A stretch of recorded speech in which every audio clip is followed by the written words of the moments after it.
Okay, so today's my birthday. Didn't really make plans, I hardly do. This year, a friend of mine had the idea to go to Six Flags, except it's supposed to rain.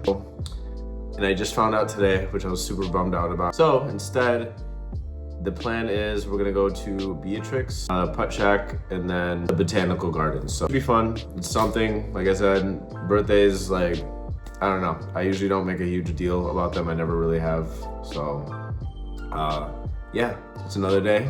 But I trained a couple people this morning, met up with a friend of mine. That was real cool. I didn't really have anything else planned. I was like, maybe I'll just make another video and just keep grinding as I do. So I've just been thinking about this a lot lately. Oh, how there's a lot of people who just talk about how, you know, our personality is a fixed thing, and they're like, oh, I'm just an anxious person, or oh, I'm just a people pleaser, or they've always been the one to shut down when things get hard. People kind of wear these traits like that's who they are at their core. What if so much of what we are calling our personality is just our nervous system survival strategy that we've built up over the years to handle stress, bullshit, trauma, turmoil? If you think about it, just think about it. That kid who stayed quiet to avoid conflict ends up becoming an adult that people pleases and just avoids rocking the boat, you know, safe path. Or the one that grew up in unpredictability. They turned into this hyper independent person that just never asks for help. What about the person who gets criticized a lot, or who got criticized a lot growing up? They end up becoming this perfectionist who's just never satisfied with anything, no matter how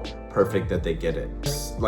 They seem like smart ways to stay safe, but for a while they stop feeling like strategies. It starts feeling like your personality.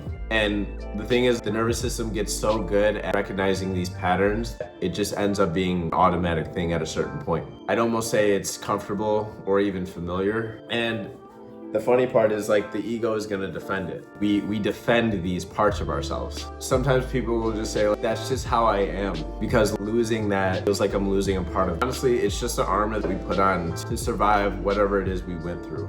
But the good news is, once you start seeing this, you get to separate the two. You can start asking things like, which parts are actually me and which parts are just the old nervous system habit don't need anymore. It ends up being incredibly freeing. It verifies that you're not stuck with the personality that you might think you are. It's a process of unlearning these traits that you've picked up and relearning that are actually who you are. Just someone whose patterns learned a certain way of being just to feel safe. And now as an adult who have the ability to choose and change or continue to feed into the parts of yourself or traits of yourself that might not actually be who you are. Yeah, it's gonna take patience, it's gonna take time, but little by little, you get to meet this version of yourself that was there the entire time. So if you ever felt like certain traits don't fit you anymore, it's probably an invitation. You're allowed to evolve beyond what your nervous system once needed you to be. Take it easy on yourself, and you got this. Peace.